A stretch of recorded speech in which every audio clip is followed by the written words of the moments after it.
দেখছেন ATN news at 3-তে আপনাদের সবাইকে আমন্ত্রণ জানাচ্ছি। আমি Shaikhul Mashayek. VSL angle channel HB VSL Bikrampur steel limited. শুরুতে worldometers.info অনুসারে বিশ্বের সর্বশেষ করোনা পরিস্থিতি জানাবো।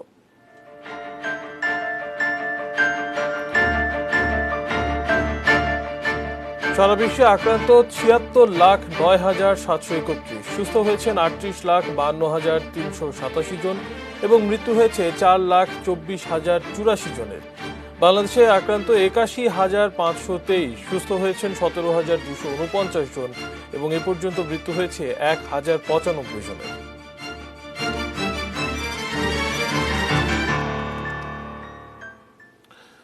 আরও ৪৬ জনের মৃত্যুর মধ্য দিয়ে দেশে করোনা ভাইরাসে মৃতের সংখ্যা এখন ১,০৯৫। সর্বশেষ হিসাবে আরও ৩,৪৭১ জনের সংক্রমণ ধরা পড়েছে। এ নিয়ে দেশে রোগীর সংখ্যা দাঁড়ালো ৮১,৫২৩। মৃত্যু ও শনাক্তের দিক দিয়ে যা এ পর্যন্ত সর্বোচ্চ। শুক্রবার স্বাস্থ্য অধিদপ্তরের নিয়মিত অনলাইন ব্রিফিংয়ে একথা জানানো হয়। গত ২৪ ঘন্টায় পরীক্ষা হয়েছে ১৫,৯৯০টি। এ পর্যন্ত পরীক্ষা হয়েছে ৪,৭৩,৩২২টি নমুনা এবং গত ২৪ ঘন্টায় নমুনা যা পরীক্ষা হয়েছে তাতে শনাক্ত হয়েছে ৩,৪৭১ জন। এ পর্যন্ত শনাক্ত ৮১,৫২৩ জন। গত ২৪ ঘন্টায় সুস্থ হয়েছেন ৫০২ জন। এ পর্যন্ত সুস্থ ১৭,২৪৯ জন। গত ২৪ ঘন্টায় মৃত্যুবরণ করেছেন ৪৬ জন। এ পর্যন্ত ১,০৯৫ জন।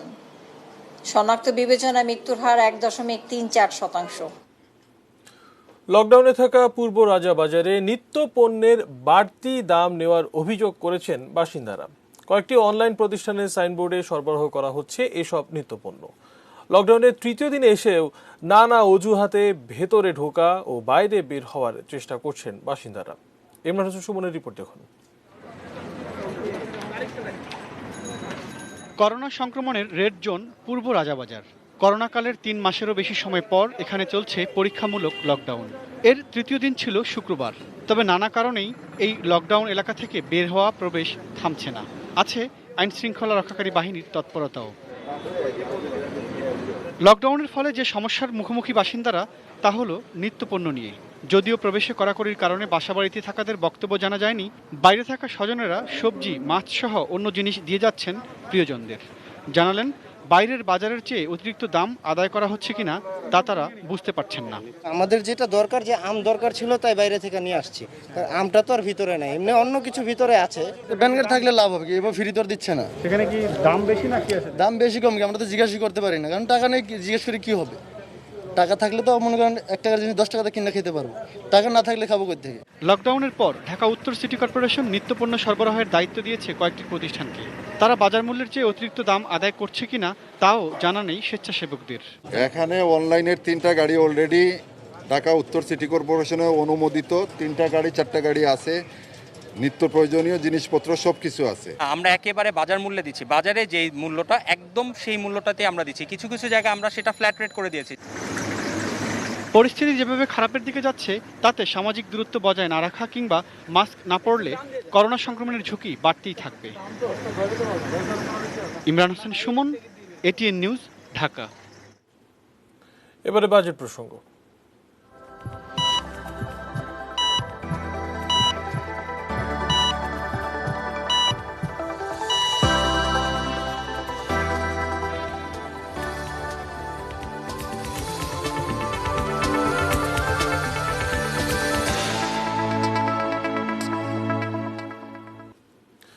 করোনাকাল পেরিয়ে অর্থনৈতিক উত্তরণের পথে রেকর্ড ৫,৬৮,০০০ কোটি টাকার বাজেট প্রস্তাব বৃহস্পতিবার জাতীয় সংসদে উত্থাপন করলেন অর্থমন্ত্রী আ.হ.ম মুস্তফা কামাল।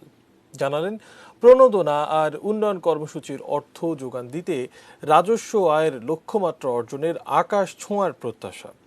১,৯০,০০০ কোটি টাকার ঘাটতি ব্যবস্থাপনায় অর্থমন্ত্রীর পরিকল্পনা দেশি বিদেশি উৎস থেকে ঋণ গ্রহণ। সরকারের ভবিষ্যৎ পথ পরিক্রমার বাজেট নিয়ে বিস্তারিত দেখুন মফিদুল তপুর রিপোর্টে। করোনা ভাইরাসের সংক্রমণ প্রতিরোধে প্রয়োজন সামাজিক দূরত্ব মেনে চলা এবং ব্যক্তিগত সচেতনতা বৃদ্ধি। এবারের বাজেট অধিবেশনেও তাই চেষ্টা করা হয়েছে স্বাস্থ্য সুরক্ষাকে সর্বোচ্চ অগ্রাধিকার দেওয়ার। স্বাস্থ্যবিধি মেনে সীমিত সংখ্যক সংসদ সদস্যের উপস্থিতিতে 2020-21 অর্থ বছরের বাজেট প্রস্তাব উত্থাপন করলেন অর্থমন্ত্রী আহম মোস্তফা কামাল। স্পিকার ডক্টর শিরিন শারমিন চৌধুরীর অনুমতি নিয়ে ডিজিটাল ভিডিও প্রেজেন্টেশনে তুলে ধরা হয় অর্থমন্ত্রীর বাজেট বক্তৃতা। মহান জাতীয় সংসদে আজকে গত 6 মাসে করোনা ভাইরাসের দাপটে স্থবির বিশ্ব অর্থনীতি, যার মারাত্মক নেতিবাচক প্রভাব পড়েছে দেশের অর্থনীতিতেও। এমনই এক বাস্তবতায় দেশের অর্থনীতিকে পুনরুদ্ধার করতে স্বাস্থ্য, কৃষি, কর্মসংস্থান ও সামাজিক নিরাপত্তা খাতকে অগ্রাধিকার দিয়ে দেশের ইতিহাসের সর্বোচ্চ 5,68,000 কোটি টাকার বাজেট প্রস্তাব অর্থমন্ত্রীর। 2019-20 অর্থ বছরের সম্পূরক বাজেট করোনা সংকট উত্তরণে, কর্মসংস্থান সৃষ্টি ও বাজারে পর্যাপ্ত অর্থের সরবরাহ বজায় রাখতে সরকারি ব্যয় বাড়ছে নতুন বছরের বাজেটে। উন্নয়ন প্রকল্প বাবদ এডিপিতে বরাদ্দ থাকছে 2,05,145 কোটি টাকা। এছাড়া মোট 19টি প্যাকেজে 1,03,117 কোটি টাকার প্রণোদনা বাস্তবায়নের ঘোষণা রয়েছে এবারের বাজেটে। অর্থমন্ত্রীর আশা, সরকারের বিনিয়োগ বৃদ্ধি, চলমান সংস্কার কার্যক্রম এবং প্রণোদনা প্যাকেজ বাস্তবায়নের মাধ্যমে আগামী অর্থবছরে দেশের জিডিপি প্রবৃদ্ধির ধারা কোভিড পূর্ববর্তী অবস্থায় ফিরে আসবে। তাই আগামী অর্থবছরের প্রবৃদ্ধি 8.2% ধরা হয়েছে বাজেট প্রস্তাবে। মূল্যস্ফীতির লাগাম 5.4% থাকবে বলেও আশা করছেন অর্থমন্ত্রী। বাজেটে রাজস্ব আয়ের সম্ভাব্য লক্ষ্যমাত্রা ধরা হয়েছে 3,78,000 কোটি টাকা। তবে করোনার ধাক্কা সামলে উঠতে ব্যক্তিশ্রেণীর করদাতাদের কষ্ট লাঘবে প্রধানমন্ত্রীর নির্দেশে বাড়ানো হয়েছে করমুক্ত আয়ের সীমা। টানা 5 বছর 2.5 লাখ টাকায় স্থির থাকার পর এবারের বাজেটে তা 3 লাখ টাকায় উন্নীত করার প্রস্তাব দিয়েছেন অর্থমন্ত্রী। ব্যবসা প্রতিষ্ঠানগুলোকে স্বস্তি দিতে পুঁজিবাজারে অতালিকাভুক্ত কোম্পানির কর্পোরেট ট্যাক্স কমিয়েছেন 2.5%। করোনা সৃষ্ট অর্থনৈতিক ও সামাজিক ঝুঁকি মোকাবেলায় স্বল্প, মধ্য ও দীর্ঘমেয়াদী পরিকল্পনা নিতে যাচ্ছে সরকার। ইতিমধ্যেই সামাজিক নিরাপত্তা বেষ্টনীর আওতা বেড়েছে, যা আরও বাড়বে আগামী অর্থবছরে। জোর দেয়া হবে শিল্পের উৎপাদন বাড়ানোর পাশাপাশি রপ্তানি আয় বৃদ্ধি ও করোনা পরবর্তী বৈদেশিক কর্মসংস্থান সৃষ্টিতেও। অর্থনীতিকে চাঙ্গা করতে থাকছে কালো টাকা সাদা করার সুযোগও। করোনার আর্থিক ক্ষতি সামাল দিতে বাজেটে উন্নয়ন প্রকল্পে ব্যয় বাড়াচ্ছে সরকার। একই সঙ্গে ঘোষণা করা হয়েছে বিশাল অঙ্কের প্রণোদনা প্যাকেজ, ফলে বাড়ছে বাজেট ঘাটতি। আর এই ঘাটতি অর্থায়নে ঋণ নেওয়া হবে বৈদেশিক এবং অভ্যন্তরীণ উৎস থেকে। অর্থনীতিবিদ ও বিশ্লেষকরা বলছেন, এই ঋণের অর্থ সুষ্ঠুভাবে ব্যবহার নিশ্চিত করা সম্ভব হলে আবারও প্রবৃদ্ধির ধারায় ফিরে আসবে বাংলাদেশ। Mofidul Topu, ATN news, Dhaka. প্রস্তাবিত বাজেট করোনার কবল থেকে অর্থনীতি পুনরুদ্ধারে ভারসাম্যপূর্ণ অর্থনৈতিক পরিকল্পনা। বাজেট পরবর্তী আনুষ্ঠানিক প্রতিক্রিয়ায় এ মন্তব্য আওয়ামী লীগের সাধারণ সম্পাদক ওবায়দুল কাদেরের। সকালে আওয়ামী লীগের ধানমন্ডি কার্যালয়ে আয়োজিত অনুষ্ঠানে ভিডিও কনফারেন্সের মাধ্যমে যুক্ত হয়ে একথা বলেন তিনি। সব দিক বিবেচনা নিয়ে করোনার কবল থেকে অর্থনীতি পুনরুদ্ধারের এক ভারসাম্যপূর্ণ বাজেট হচ্ছে এবারের বাজেট। এটি একটি জনবান্ধব, জীবন ঘনিষ্ঠ অর্থনৈতিক পরিকল্পনা, যার মাধ্যমে দেশের উদ্যোক্তা ও ব্যবসায়ীরা বিনিয়োগ বৃদ্ধি, কর্মসংস্থান সৃষ্টির জন্য উৎসাহ পাবে। কর্মসংস্থান সৃষ্টিতে সরকার বিশেষ গুরুত্ব দিয়েছে। এডিবি সাময়িকীর হিসাবে আশঙ্কা করা হয়েছে করোনা পরিস্থিতির কারণে 14 লাখ মানুষ কর্মসংস্থান হারাতে পারে। ফলে বিদ্যমান পরিস্থিতিতে সরকার বাজেটে বিনিয়োগ বৃদ্ধির সুযোগ সৃষ্টির লক্ষ্যে পরিকল্পনা গ্রহণ করেছে। প্রস্তাবিত বাজেটে তথ্য প্রযুক্তি খাতের জন্য কোনো সুখবর নেই। সংশ্লিষ্টরা মনে করছেন, এ বাজেট পাশ হলে তথ্য প্রযুক্তি ব্যবহারে সাধারণ মানুষের ব্যয় আরও এক ধাপ বাড়বে। আপনার নাম, বয়স ও জেলার নাম বলে আপনার সমস্যার কথা বলবেন প্লিজ। করোনাকালে টেলিমেডিসিন সেবা সহ জীবন জীবিকার প্রায় প্রতিটি বিষয়ে মানুষকে নির্ভর হতে হচ্ছে ইন্টারনেট ও টেলিযোগাযোগ সেবার উপর। অর্থমন্ত্রী নিজেও তার বাজেট বক্তৃতায় তথ্য প্রযুক্তিকে আরও কার্যকর করার উপর জোর দিয়েছেন। কোভিড-19 সংক্রমণ যাচাইয়ের জন্য একটি স্ক্রিনিং অ্যাপ ও জাতীয় কোভিড-19 ডিজিটাল সার্ভাইলেন্স সিস্টেম প্রস্তুত করা হয়েছে। কিন্তু সাধারণ মানুষ যে মাধ্যম ব্যবহার করে এই সেবাগুলো গ্রহণ করবেন সেই মোবাইল ফোনের ইন্টারনেট সহ সব ধরনের সেবার উপর সম্পূরক শুল্ক 10% থেকে বাড়িয়ে 15% নির্ধারণের প্রস্তাব দিয়েছেন অর্থমন্ত্রী। এ সময় মোবাইল মাধ্যম হয়ে উঠেছে যোগাযোগের মূল চালিকা শক্তি এবং দেশকে ডিজিটাল ইকোনমির দিকে নিয়ে যাচ্ছে এই মোবাইল খাত। ঠিক এ সময়ে এ ধরনের করের বোঝা কোনোভাবেই দেশের অর্থনীতির জন্য মঙ্গলজনক হবে না এবং এটা দরিদ্র মানুষের জন্য অসহনীয় হয়ে পড়বে এবং ডিজিটাল বাংলাদেশ বাস্তবায়নের জন্য আমরা যে মোবাইল খাত যেটা চেষ্টা করে যাচ্ছি সেটার জন্য এটা অন্তরায় হয়ে উঠবে। শুধু তাই নয়, অর্থমন্ত্রীর প্রস্তাবে ভালো খবর নেই ব্রডব্যান্ড ইন্টারনেটের ক্ষেত্রেও। টেলিমেডিসিন ও করোনাকালের স্বাস্থ্যসেবায় গুরুত্বপূর্ণ দ্রুতগতির ইন্টারনেট। ব্রডব্যান্ডের দাম কমাতে আইএসপি ব্যবসায়ীরা যে প্রস্তাব দিয়েছিলেন তা পূরণ হওয়া দূরে থাক, উল্টো দাম বাড়ছে ইন্টারনেট রাউটারের। বাজেট প্রস্তাবনা সরকারকে আইএসপি অ্যাসোসিয়েশনের পক্ষ থেকে স্পেসিফিক 3টি প্রস্তাবনা দেওয়া হয়েছিল। বাজেট যেটা ঘোষণা করা হয়েছে সেখানে এর কোনোটারই প্রতিফলন দেখতে পাইনি। এভাবে যদি চলতে থাকে তাহলে আমাদের আসলে ব্রডব্যান্ড ইন্টারনেটের মূল্য বাড়ানো ছাড়া আইএসপি মেম্বারদের আর কোনো গতি থাকবে না বলে আমি মনে করি। বাজেট ঘোষণার বহু আগেই তথ্য প্রযুক্তির ব্যবসায়ীদের 5টি সংগঠন এ খাতের জন্য থোক বরাদ্দের দাবি জানিয়েছিলেন। অর্থমন্ত্রীর বাজেট বক্তৃতায় সেই প্রত্যাশাও আলোর মুখ দেখেনি। আমাদের প্রস্তাবনায় 5,000 কোটি টাকার একটি তহবিল গঠন করতে বলেছিলাম, যেই তহবিল থেকে আইসিটি কোম্পানিগুলোকে সরল সুদে বিনা জামানতে 1 বছরের গ্রেস পিরিয়ড সহ লোন দেওয়া হবে। এছাড়া ডিজিটাল ট্রানজাকশন এবং ডিজিটাল কমার্সকে উৎসাহিত করার জন্য আমরা প্রস্তাব দিয়েছিলাম যে এগুলোকে করের আওতামুক্ত রাখা হোক। আমরা যদি ক্যাশলেস সোসাইটির দিকে এগোতে চাই, ডিজিটাল ট্রানজাকশন আমরা বাড়াতে চাই, তাহলে এই ধরনের ইনসেন্টিভ আমাদের প্রয়োজন রয়েছে। করোনা মোকাবেলায় প্রধানমন্ত্রী প্রায় 1 লাখ কোটি টাকারও বেশি প্রণোদনার ঘোষণা দিয়েছেন। তবে ব্যাংক ঋণ প্রদানের নানা নিয়মের মারপ্যাচে তথ্য প্রযুক্তির ব্যবসায়ীরা সেই প্রণোদনার সুবিধা থেকেও বঞ্চিত। যথাযথ রাজস্ব আহরণের লক্ষ্যে সেলুলার ফোনের ন্যূনতম মূল্য নির্ধারণের প্রস্তাব করা হচ্ছে। Arafat Siddiqui, ATN news, Dhaka. প্রস্তাবিত বাজেটে এবারও কালো টাকা সাদা করার সুযোগ রাখা হয়েছে। আগামী অর্থবছরের 1 জুলাই থেকে 30 জুন পর্যন্ত অপ্রদর্শিত অর্থ 10% কর দিয়ে বৈধ করে নিতে পারবেন কালো টাকার মালিকরা। করোনাকালে যখন নিজেদের অবস্থান টিকিয়ে রাখতে ব্যবসায়ী, চাকুরিজীবী, শ্রমিকদের কপালে চিন্তার ভাঁজ, তখন ফের সুযোগ কালো টাকাওয়ালাদের। করোনার ধাক্কা সামাল দিতে, বাজারে টাকার প্রবাহ বাড়াতে অর্থমন্ত্রী আ.হ.ম মুস্তফা কামাল এই সুযোগ রাখার পক্ষে। যে অমানিসার অন্ধকার আজ আমাদের চারপাশকে ঘিরে ধরেছে, অর্থমন্ত্রীর সাফ কথা, দেশের প্রচলিত আইনে যাই থাকুক, নতুন অর্থ বছরের প্রথম দিন থেকে পুরো অর্থ বছরে 10% কর গুনে নিজের অপ্রদর্শিত আয় বৈধ করা যাবে। গুনতে হবে না বাড়তি জরিমানাও। আয়কর অধ্যাদেশে আয়কর প্রণোদনা সংক্রান্ত 2টি ধারা সংযোজনের প্রস্তাব করা হচ্ছে। অপ্রদর্শিত জমি, ভবন, ফ্ল্যাট, সঞ্চয়পত্র, শেয়ার আর বন্ড কিংবা ব্যাংকে পড়ে থাকা নগদ অর্থ যা এতদিন অর্জিত হয়েছে কর ফাঁকি দিয়ে, তার উৎস জিজ্ঞেস করবে না রাজস্ব বোর্ড। শুধু তাই নয়, কালো টাকাওয়ালারা তাদের অর্থ জমি, আবাসন, সঞ্চয়, বন্ডে বিনিয়োগের সুযোগ পাচ্ছেন। চাইলে নগদ অর্থ বৈধ করে নেওয়া যাবে, সরাসরি বিনিয়োগ করা যাবে পুঁজিবাজারে।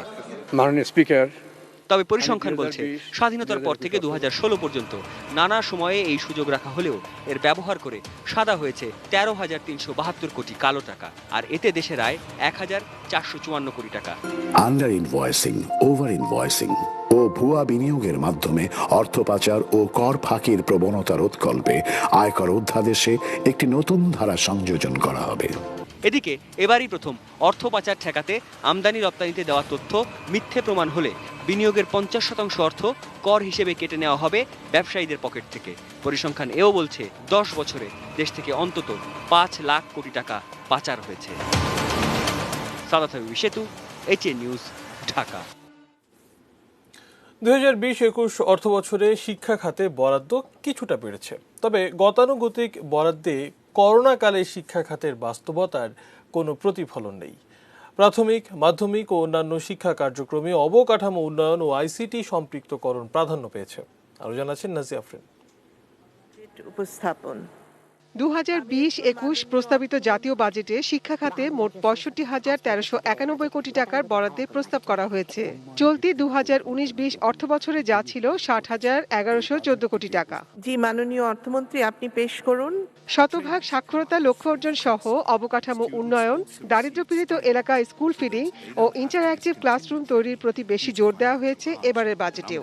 প্রাথমিক ও গণশিক্ষা খাতে বাজেট বরাদ্দ 24,940 কোটি টাকা, যা চলতি অর্থবছরে ছিল 24,040 কোটি টাকা। মাননীয় প্রধানমন্ত্রীর দিক নির্দেশনায় রচিত এই বাজেটের হাত ধরেই ইনশাআল্লাহ আমরা শীঘ্রই পূর্বের উন্নয়নের ধারায় ফিরে যাব।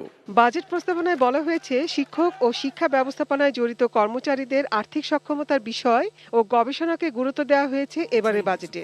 যদিও বরাদ্দ ও প্রকল্পের তালিকায় অবকাঠামো উন্নয়ন, ল্যাব নির্মাণ ও যন্ত্রপাতি সরবরাহ ছাড়া আর কোনো বিষয়ে সুস্পষ্ট নির্দেশনা নেই। 2020-21 অর্থবছরে মাধ্যমিক ও উচ্চশিক্ষা খাতে বরাদ্দের প্রস্তাব 33,117 কোটি টাকা, যা চলতি বছরে 29,624 কোটি টাকা। কারিগরি ও বৃত্তিমূলক এবং মাদ্রাসা শিক্ষা কার্যক্রমকে মূলধারা সমমানে আনতে, প্রযুক্তিগত দক্ষতা ও ইংরেজি শিক্ষায় উন্নত করতে প্রয়োজনীয় ব্যবস্থা নেওয়ার বিষয়টি জোর দেওয়া হয়েছে। এবারে কারিগরি ও মাদ্রাসা খাতে বরাদ্দ 8,344 কোটি টাকা। 19-20 বাজেটে যা ছিল 7,450 কোটি টাকা। করোনা ভাইরাসের প্রাদুর্ভাব মোকাবেলায় মার্চের মাঝামাঝি থেকে সব শিক্ষা প্রতিষ্ঠান বন্ধ থাকায় দেশের প্রায় 4 কোটি শিক্ষার্থীর শিক্ষাজীবন বাধার মুখে। এই দুঃসময়ে প্রান্তিক জনগোষ্ঠীর কথা মাথায় না রেখে সরকারের অনলাইন শিক্ষা কার্যক্রম অনেকটাই প্রশ্নবিদ্ধ। তার উপর করোনাকালে শিক্ষকদের পারিশ্রমিক ও শিক্ষার্থীদের বেতন ভাতা নিয়ে চলমান জটিলতার কোনো দিক নির্দেশনা নেই এবারের বাজেট প্রস্তাবনায়। Nazia Afrin, ATN news, Dhaka. দর্শক, 2020-21 অর্থ বছরের প্রস্তাবিত বাজেটের বিভিন্ন দিক নিয়ে কথা বলছেন অর্থমন্ত্রী আহম মুস্তফা কামাল। আমরা সরাসরি যোগ দিচ্ছি এবং তাদের এই করোনা ভাইরাসে যারা আমাদের বিশ্বে যারা প্রাণ হারিয়েছেন, আমি তাদেরকে শ্রদ্ধা করে স্মরণ করি এবং তাদেরও আত্মার মাগফিরাত আমি কামনা করি। আজও যারা এখনো আক্রান্ত হয়ে হাসপাতালে এখনো চিকিৎসা আছেন, বন্ধুগণ, আমি আবারও আন্তরিকভাবে আপনাদেরকে ধন্যবাদ জানাই এবং প্রকাশ করি।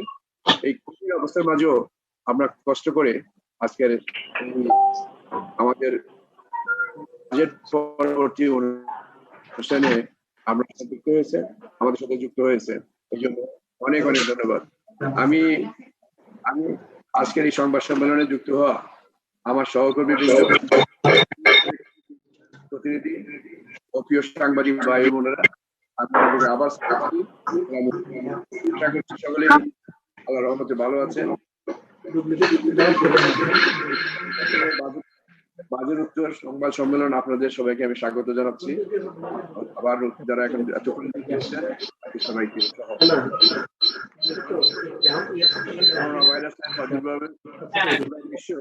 এখন স্বাস্থ্যবিধি মেনে চলা ও সামাজিক দূরত্ব বজায় রাখা এখন অত্যন্ত জরুরি। সেই লক্ষ্যেই চিরাচরিত পদ্ধতির পরিবর্তন করে ভিডিও কনফারেন্স আয়োজন করা হয়েছে। ইতিমধ্যে আমাদের সাথে সংযুক্ত হয়েছেন আমাদের বাংলাদেশ ব্যাংকের গভর্নর মহোদয়, আমাদের অর্থ সচিব মহোদয় এবং আমাদের এনবিআর চেয়ারম্যান সাহেব, আমাদের ইআরডি সচিব মহোদয়, আমাদের জিইডি সচিব মহোদয়, সিনিয়র সচিব মহোদয়, আমাদের সাথে আরো আমাদের সিনিয়র সচিব ব্যাংকিং ডিভিশনের মিস্টার আসাদ আমাদের সাথে সম্পৃক্ত আছেন।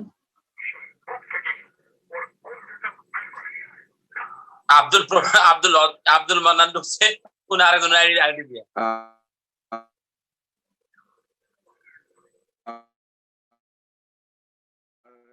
যারা সম্পৃক্ত আছেন আমাদের অফিসের সম্পৃক্ত আছেন। দর্শক, প্রস্তাবিত বাজেটের বিভিন্ন দিক নিয়ে কথা বলছিলেন আহম মুস্তফা কামাল। আমরা আবারও তার অনলাইন ব্রিফিং এ সংযুক্ত হচ্ছি। প্ল্যানিং মিনিস্টার সাহেব তিনি সম্পৃক্ত থাকার কথা, তিনিও সম্পৃক্ত হবেন। তো আমি আবারও আপনাদের সবাইকে আমি ধন্যবাদ জানিয়ে আমি কথা বলতে চাই।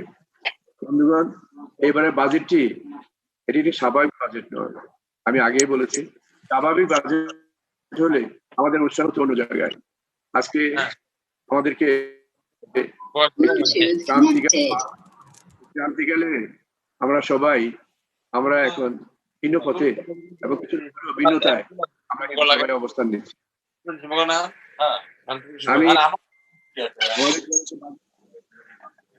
আমরা যদি কথাবার্তা বলেন তাহলে প্রোগ্রাম কেমন করে করবো বলেন? এখন সবাই যদি কথা বলেন তাহলে তো আবার প্রোগ্রাম করা যাবে না। প্রিয় সাংবাদিক ভাই ও বোনেরা, এবারে বাজেটটি আমাদের স্বাধীন বাংলাদেশের ৪৯তম বাজেট এবং বর্তমান সরকারের টানা তৃতীয় মেয়াদের দ্বিতীয় বাজেট। আমাদের এবার বাজেটটি গতানুগতিক ধারার কোনো বাজেট নয়। আমাদের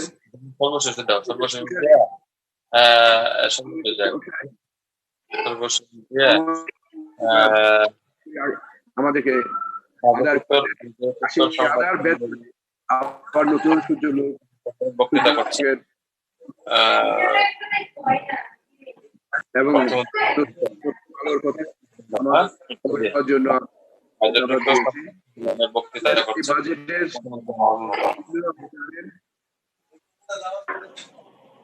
আমি জানি না, আমাকে শুনতে পাচ্ছেন? শুনতে পাচ্ছি স্যার, কিন্তু অনেক সময় অন্যরা কথা বললে তখন বোঝা যাচ্ছে না। সবাই কথা বলে তো ঠিক না, এটা যদি আমরা সবাই যদি মেহরবানি করে কথা না বলেন তাহলে তো কারোর কথা শোনা যাবে না। ঠিক না, এটা না, এখন বন্ধ করতে হবে। আর কোনো কেউ জয়েন করতে, আর কোনো কাউকে সংযুক্ত হওয়ার জন্য সুযোগ দেওয়া উচিত না আমার মনে হয়, নাহলে কথা বলা যাবে না। স্যার সেন্ট্রালি এটা আনমিউট করা যায়, সেন্ট্রালি আনমিউট করলে হয়ে যাবে স্যার, তাহলে আর কেউ কথা বললে আসবে না। সেটা মেহরবানি করে করেন, না হলে তো মানে বাধাগ্রস্ত হলে তো সবার জন্য কষ্ট হচ্ছে। এই জন্য আমি অনুরোধ করবো যে যেটুকু সময় আমরা একসাথে আছি, আমরা আসুন, আমরা কথা বলি এবং কথা শুনি।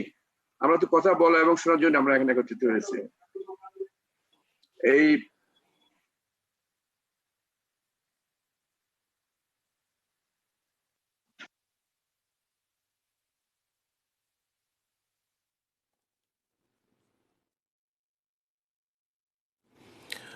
দর্শক, প্রস্তাবিত বাজেটের বিভিন্ন দিক নিয়ে কথা বলছিলেন অর্থমন্ত্রী আ.হ.ম মুস্তফা কামাল। আমরা সরাসরি ছিলাম। এবার অন্যান্য প্রসঙ্গে চলে যাচ্ছি। সাবেক স্বাস্থ্যমন্ত্রী ও আওয়ামী লীগের সভাপতিমণ্ডলীর সদস্য মোহাম্মদ নাসিমের শারীরিক অবস্থার কোনো উন্নতি হয়নি। রক্তচাপজনিত সমস্যা নিয়ে ১ জুন থেকে রাজধানীর বাংলাদেশ স্পেশালিস্ট হাসপাতালে চিকিৎসাধীন রয়েছেন তিনি। ওই দিনই তার করোনা ভাইরাস শনাক্ত হয়, তবে দ্বিতীয় দফা পরীক্ষায় করোনা ভাইরাসের উপস্থিতি পাওয়া যায়নি। গত ৫ জুন ভোরে তার স্ট্রোক হলে অস্ত্রোপচারের পর তাকে আইসিইউতে রাখা হয়। তারপর থেকে তার শারীরিক অবস্থার কোনো উন্নতি হয়নি। বাংলাদেশ স্পেশালাইজড হাসপাতালের প্রধান নির্বাহী কর্মকর্তা আল ইমরান চৌধুরী জানিয়েছেন, নিবিড় পর্যবেক্ষণ কেন্দ্রে ভেন্টিলেশনে আছেন মোহাম্মদ নাসিম।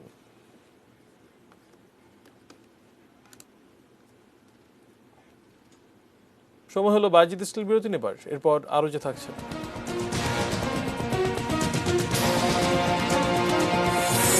দাম কমবে কৃষি যন্ত্রপাতি, পোল্ট্রি শিল্পে সহযোগিতার প্রস্তাব।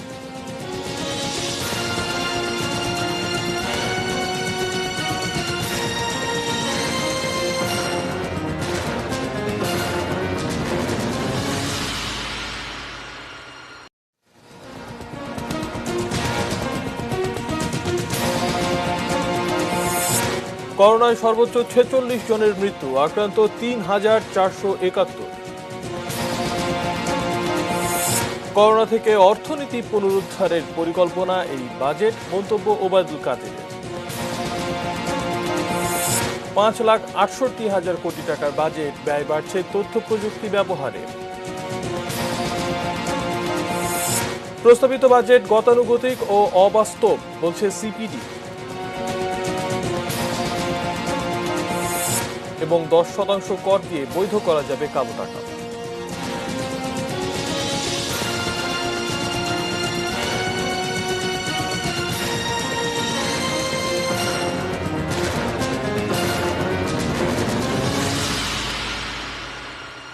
বিরতির পর আবারও আমন্ত্রণ জানাচ্ছি নিউজ@3-তে। ধন্যবাদ আমাদের সঙ্গে থাকার জন্য। প্রিমিয়ার সিমেন্ট সংবাদ শিরোনাম শুনছিলেন।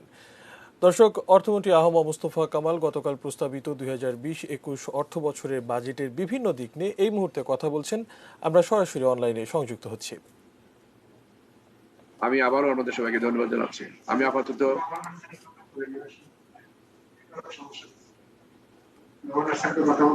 হ্যাঁ হ্যাঁ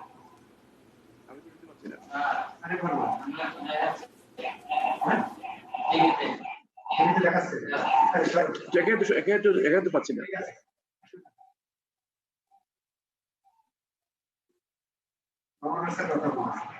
ঠিক আছে, তুমি ছেড়ে থাকো, আমাকে আবার বলতে হবে।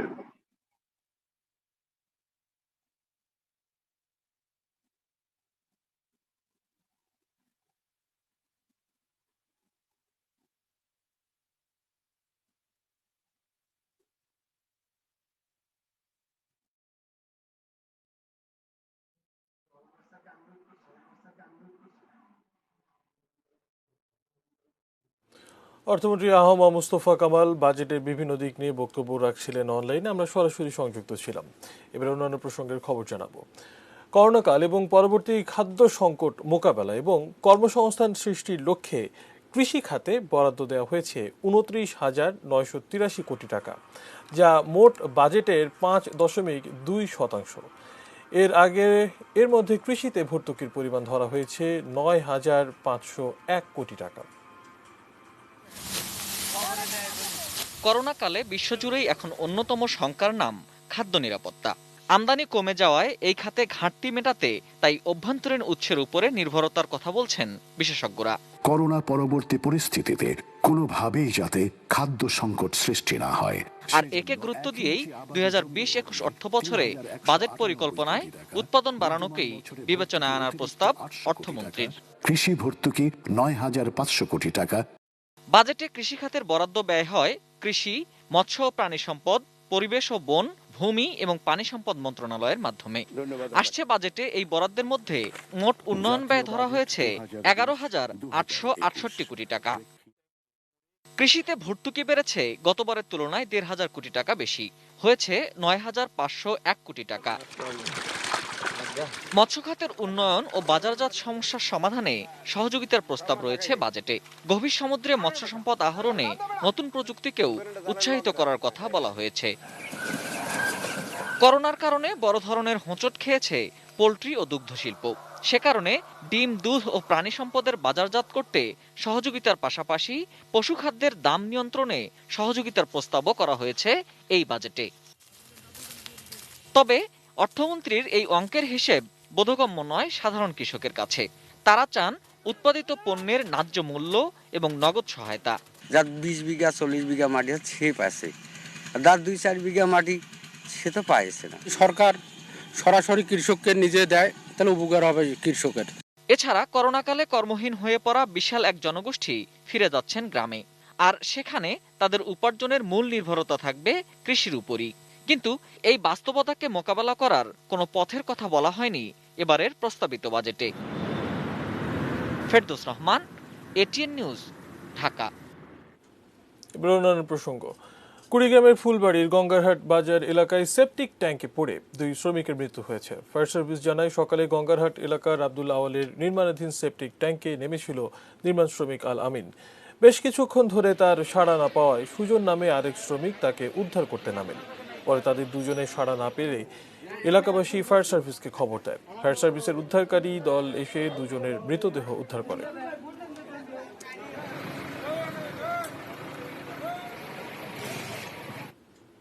এবার সোশ্যাল ইসলামী ব্যাংক লিমিটেড বাণিজ্য সংবাদ।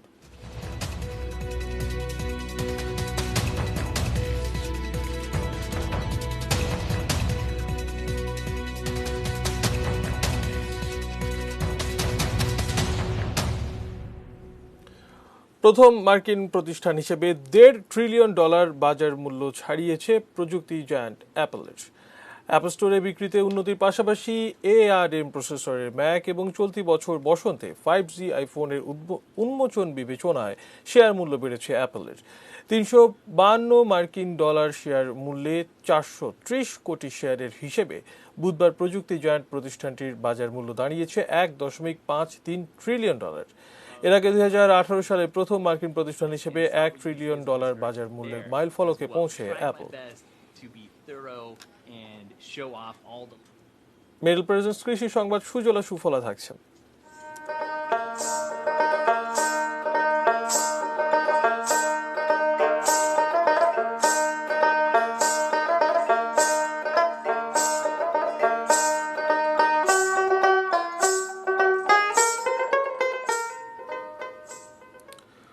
বগুড়ায় বাড়ি 2 জাতের হাইব্রিড মরিচ চাষ করে লাভবান হচ্ছেন কৃষকরা। কৃষি অফিস জানায়, শীতকালীন মরিচের আবাদ বেশি হলেও জেলায় এবার প্রায় 3000 হেক্টর জমিতে কৃষকরা গ্রীষ্মকালীন জাতটি চাষ করেছেন। এর মধ্যে বেশি চাষ হয়েছে ধনুট, গাবতলী, সারিয়াকান্দি, শেরপুর ও শাহজাহানপুর উপজেলায়। গত 1 মাস ধরে কৃষকরা কাঁচা মরিচ বিক্রি করছেন। টানা 6 মাস গাছ থেকে মরিচ তোলা যাবে। এতে খরচ বাদ দিয়ে বিঘা প্রতি প্রায় লাখ টাকা আয় সম্ভব।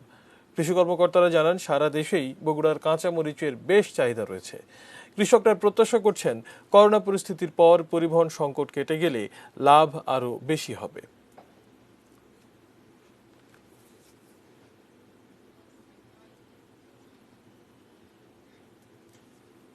সময় হলো আরো একবার বাজিদ ইসলাম বিরতি নেবার, এরপর আরো জানিয়ে ফিরব।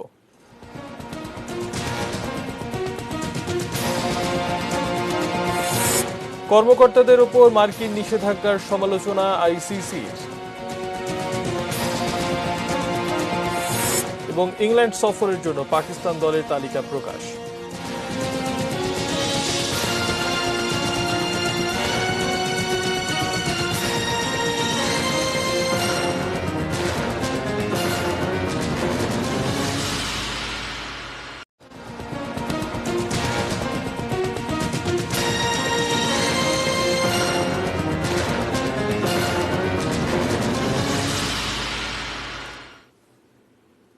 বিরতির পর আবারও আমন্ত্রণ জানাচ্ছি নিউজ এট 3-তে। ধন্যবাদ আমাদের সঙ্গে থাকার জন্য।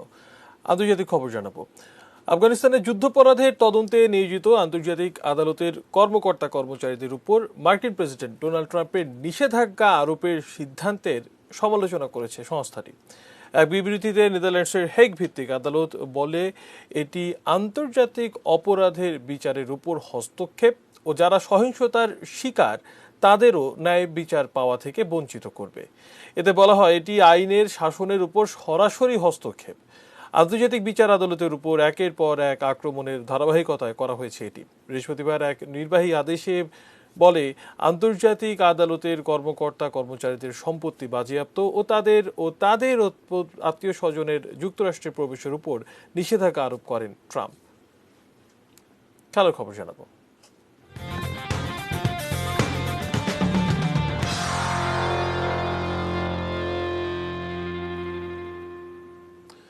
ইংল্যান্ড সফরের ক্যাম্পের জন্য 30 ক্রিকেটারের তালিকা প্রকাশ করেছে পাকিস্তান ক্রিকেট বোর্ড। তবে তালিকা থেকে ব্যক্তিগত কারণ দেখিয়ে নাম প্রত্যাহার করে নিয়েছেন মোহাম্মদ আমির ও হারিস সোহেল। এদিকে ইংল্যান্ড সফরে দলের কোচিং স্টাফে ব্যাটিং কোচ হিসেবে ইউনিস খান ও স্পিন বোলিং কোচ হিসেবে থাকছেন মুস্তাক আহমেদ। এছাড়াও করোনার প্রাদুর্ভাব থাকায় দলের চিকিৎসক সোহেল সেলিমকেও রাখা হয়েছে তালিকায়। নতুন মুখ হিসেবে অনূর্ধ্ব 19 বিশ্বকাপে খেলা মিডল অর্ডার ব্যাটসম্যান হায়দার আলীকে রাখা হয়েছে। আগস্টে ইংল্যান্ডের মাটিতে 3টি টেস্ট ও সমান সংখ্যক টি20 ম্যাচ খেলবে পাকিস্তান। তবে 1 মাস আগে জুলাইয়ের শুরুর দিকে ইংল্যান্ডে যাবে পাকিস্তান। সেখানে গিয়ে শুরুতে কোয়ারেন্টিনে থাকবেন ক্রিকেটাররা, এরপর শুরু করবেন অনুশীলন।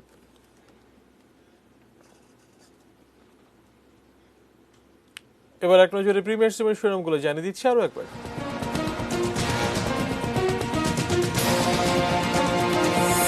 করোনায় সর্বোচ্চ 46 জনের মৃত্যু, আক্রান্ত 3471। করোনা থেকে অর্থনীতি পুনরুদ্ধারের পরিকল্পনা এই বাজেট, মন্তব্য ওবায়দুল কাদেরের। ব্যয় বাড়ছে তথ্য প্রযুক্তি ব্যবহারে।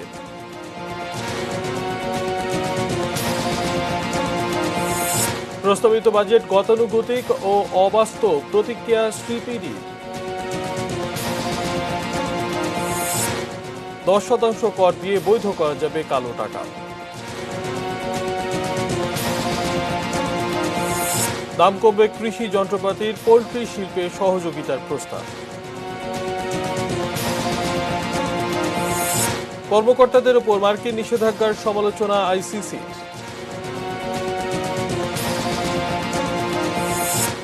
এবং ইংল্যান্ড সফরের জন্য পাকিস্তান দলের তালিকা প্রকাশ।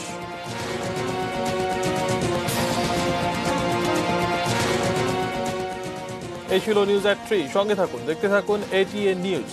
ATN নিউজের ব্রেকিং নিউজ আপনার মোবাইলে পেতে টাইপ করুন STAR, প্রেস AN এবং পাঠিয়ে দিন 5959 নম্বরে।